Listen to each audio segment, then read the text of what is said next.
yes, we don't have a guy that's going to shoot the ball like Gabe did. That's just, there's not another guy out there that's going to shoot it at his level this season. Coach, you mentioned the trip to Naples.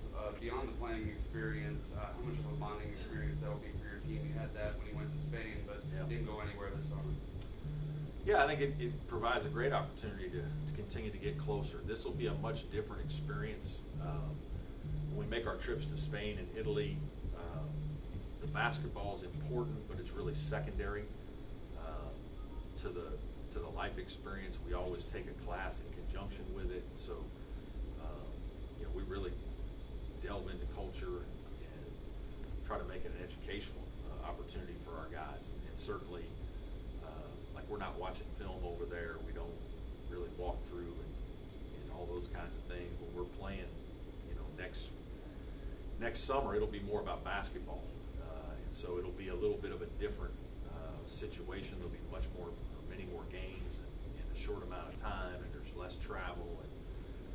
But certainly just going overseas, living together for 2 weeks or whatnot, there's great opportunity for growth as a team. Brad, talk about getting all three guys back this year, what that does for your locker room as far as not just experience, but leadership. I think it does a lot, and, you know, we're going to ask a lot of those guys. I think, you know, the one thing that I said a great deal last year was Dante Grantham was an exceptional leader, exceptional. He was genuinely concerned about the success of others in team more than himself, and I think he set the tone. I think Gabe did a good job of assisting him in that way. I think Marquise and Shelton are both quieter guys, so their nature isn't to maybe be as outgoing as you sometimes would like as a head coach. But I think we're going to have it as a collective effort. I've talked a little bit in the past. Leadership really doesn't discriminate. You don't have to be a captain, or you don't have to be the senior. You don't have to be the head coach to lead. There's a lot of different ways you can lead.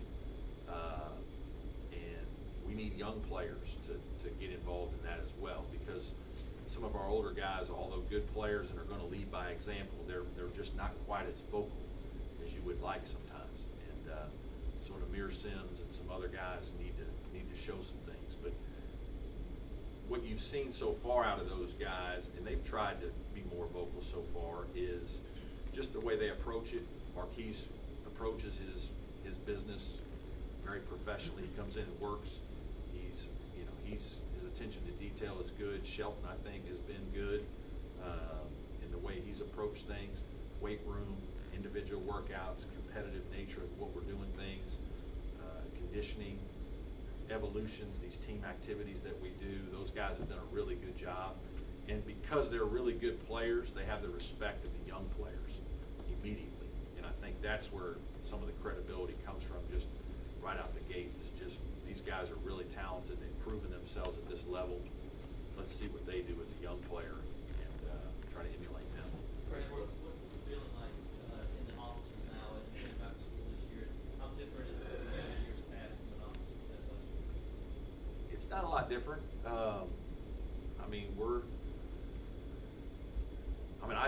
I love the start of school. I love the start of the season. I love the start of practice.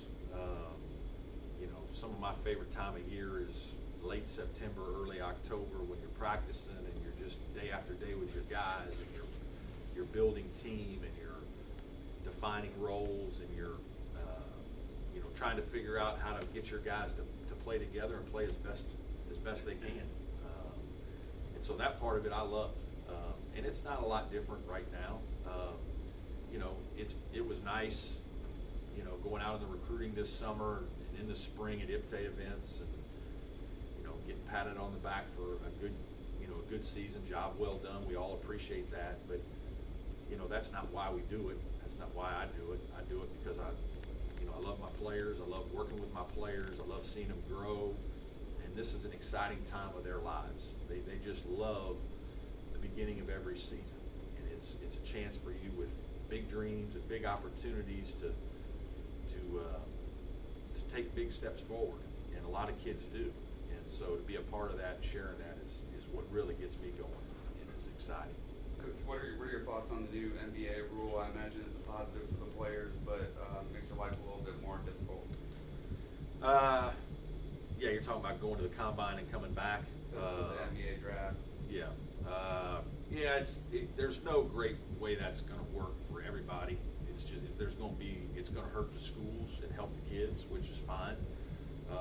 But we were in the same predicament last year where you're holding scholarships for Shelton and Marquise and, you know, praying that they decide to come back if that's what they want to do. But if they don't, your team looks a lot different.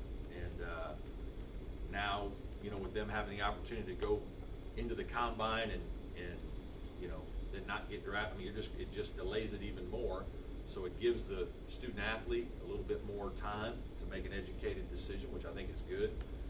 But as a coach, it's hard because you got to hold scholarships and you don't know. And when they leave, it's not like in the middle of June that there's a lot of players left. And so,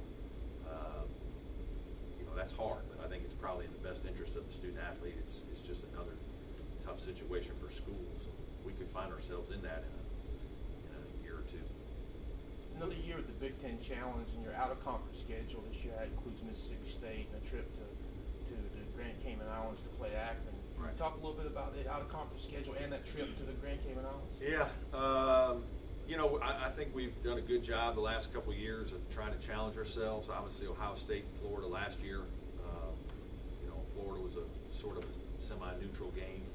And I think you're seeing more teams kind of do these neutral games. It's not as easy to get the home and home. Obviously, the same thing is happening in college football. And while we like home and homes when they can work out, sometimes it's easier to get a neutral site game like Mississippi State for us up in New Jersey. Top 25 team on the rise, you know, playing really good. It'll be a high RPI game, although I know the RPI isn't the be-all, end-all anymore. It still meets the needs if you're playing somebody in a neutral setting that's going to have a great year, win a lot of games, and will challenge your players. Nebraska, I think, I talked to a bunch of different people, and I follow the Big Ten, you know, pretty closely. They're going to be top 2 or 3, I think, in the preseason polls for Big Ten. They've got a team that was much like our team last year, in that it was an NIT team that has everybody back, or a lot of guys back that are good players, very hungry, and I think they'll be excellent coming in here, highly motivated. And then the Cayman tournament, you know, again, we're all trying to find these neutral games and good environments that you're taking your players to, and you know, I just think that's going to be a good tournament for us. 3 days, 3 games, find out a lot, quick turnaround, kind of like an ACC tournament, NCAA tournament, where you're kind of teaching your guys how to prepare in a day. There's certainly a lot of quality teams in that event, so you know, you combine that with our regular home schedule. I feel really good about it. I hope to find out, you know, the ACC schedule here soon, but you know, I like what we've been doing with our scheduling here the last few years. Let's go back to Dante Grantham. Have you talked to him since you signed that training camp deal? Yeah, I text with him, but I talked to him a bunch, you know, just previous to that, and just really proud of him, happy for him. You know, you know, I was as crushed as anybody because I'd seen how much he'd worked, and to see his season end in the 19th game last year when he was having an all-ACC season. I mean, he very easily could have been first team all-ACC last year, and you know, who knows what our team would have done, because he's just a different player.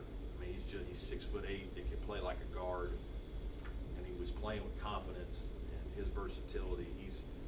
And beyond that, he's just a special leader. He was a guy that had a lot of respect in our locker room. So